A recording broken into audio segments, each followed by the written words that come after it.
Bonjour, mon nom est Maxime pour le service de coaching Conduite Précision. Bienvenue à une capsule éducative vidéo sur laquelle aujourd'hui on va parler des non protégés et des doubles arrêts.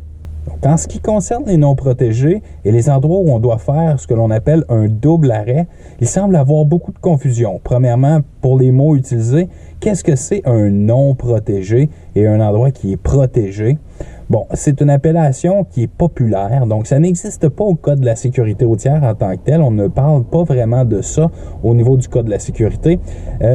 Ce que l'on appelle un non protégé, c'est que nous ne sommes pas protégés par un autre arrêt obligatoire pour les autres véhicules de façon latérale. Donc, nous, on a un arrêt obligatoire à faire et nous ne sommes pas protégés par des gens qui ont des arrêts obligatoires à faire de chaque côté. À ce moment-là, on parle d'un non protégé.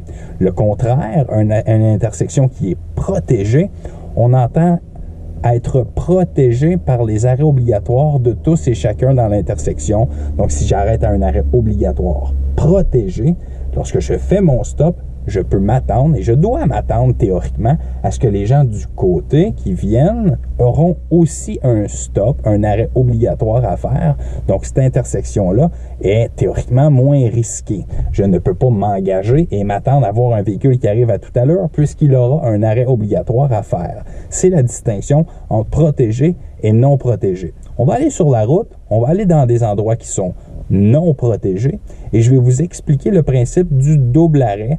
Pour quelles raisons on doit faire une avancée pour ouvrir le champ visuel et potentiellement arrêter une deuxième fois alors que c'est un stop, un arrêt obligatoire. On pourrait s'attendre à être obligé d'arrêter une seule fois. Mais dans les faits, c'est plus subtil que ça. On va aller ensemble sur la route. On va aller voir tout ça. Bienvenue en première personne. On va aller voir ensemble une intersection qui est non protégée pour laquelle je devrais faire des validations en champ visuel plus large que juste regarder à gauche, à droite et à gauche, puisqu'il y aura des obstructions qui m'empêcheront de bien voir de chaque côté et qui feront en sorte que l'intersection, je ne peux pas m'y intégrer sans risque. Donc, l'intersection, c'est celle-ci. On tourne à gauche, par exemple, je mets mon clignotant à partir d'ici. Bien évidemment, je m'arrête avant la ligne d'arrêt qui est au sol. En faisant mon balayage visuel à gauche, à droite et à gauche, il est très difficile pour moi de voir s'il y aura des véhicules qui viennent, puisque j'ai une clôture de ce côté et une haie de cèdre de ce côté. Et l'arrêt obligatoire qui est juste là ne m'indique pas que c'est un arrêt protégé par 4 arrêts obligatoires et mon champ d'observation me permet d'en tirer les mêmes conclusions. Il n'y a pas de ligne d'arrêt, pas de panneau d'arrêt pour personne d'autre que moi dans cette intersection. C'est ce que l'on appelle une intersection non protégée. Donc, j'y suis à la ligne d'arrêt. Quand je fais mon balayage visuel, je me rends compte que la visibilité est pas très bonne. Je veux faire mon tournant à gauche. J'ai mon clignotant. Jusqu'à là, tout va. Pour me ravancer dans l'intersection, je ne donne pas un coup d'accélérateur. Ça aurait pu faire peur à ce véhicule de voir mon véhicule se pointer en vitesse à l'intersection. Non, je vais plutôt m'avancer de façon graduelle en relâchant tout simplement le frein. Donc, pas d'accélérateur, je ne fais que relâcher le frein doucement pour que mon véhicule s'avance dans l'intersection. Et je contrôle ma vitesse en appuyant ou en relâchant plus ou moins mon frein. J'avance jusqu'à ce que je sois satisfait. Je regarde à gauche, à droite et à gauche. Je fais mon angle mort et je peux ensuite m'introduire dans l'intersection. Donc, nous allons retourner à la même intersection. Nous allons faire le même exercice, mais en vitesse plus normale, donc moins déconstruite. Je vais faire un tournant à gauche encore une fois à la même intersection. Donc, à cette intersection, je tourne à gauche. Bien évidemment, je mets mon clignotant avant d'y arriver. Je commence mon freinage, j'arrête avant la ligne d'arrêt. Je balaie visuellement, je me rends compte que la visibilité n'est pas bonne. Je relâche le frein seulement. Je contrôle ma vitesse avec le frein jusqu'à ce que la visibilité soit bonne. Je fais mon angle mort et je peux quitter. Comme vous avez pu constater, j'ai arrêté avant la ligne d'arrêt, mon premier stop, et je me suis ravancé doucement jusqu'à ce que la visibilité soit bonne. J'ai même dû réarrêter une deuxième fois pour prendre le temps de bien faire les choses et d'aller jeter un œil dans mon angle mort à ce moment-là.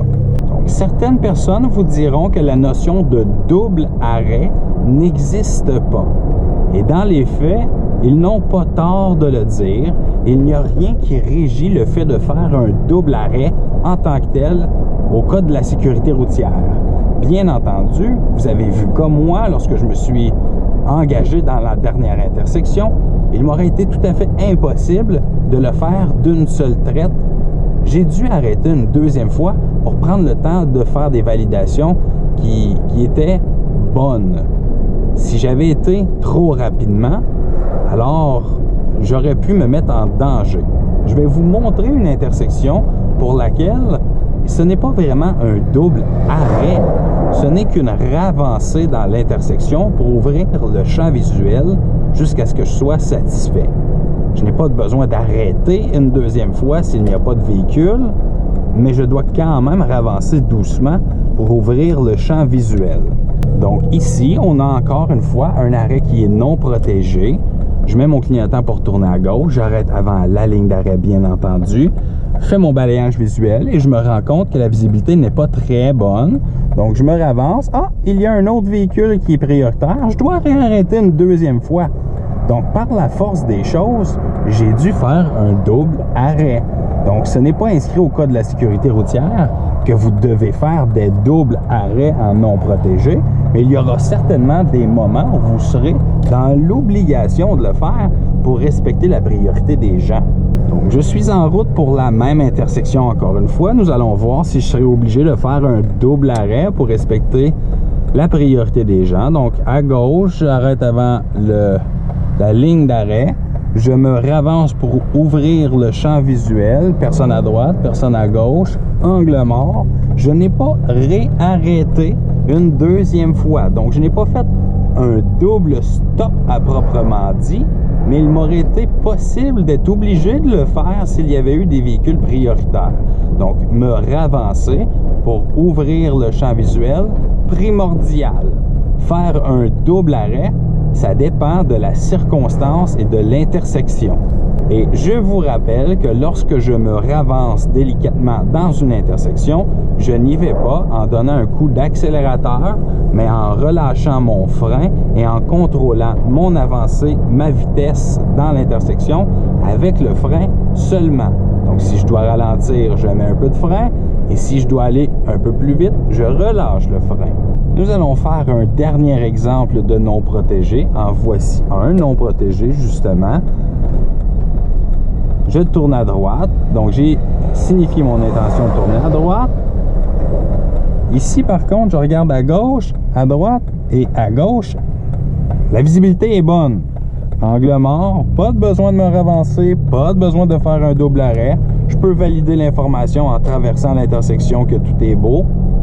Mais il n'y a pas nécessairement le même type d'avancée que tout à l'heure, là où il y avait des visibilités qui étaient réduites, soit par des arbres, des clôtures ou des choses comme ça.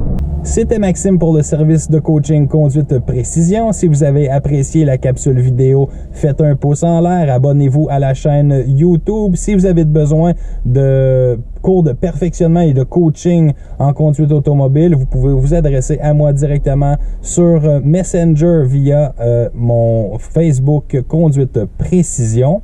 Conduite Précision, une conduite précise pour une conduite sécuritaire.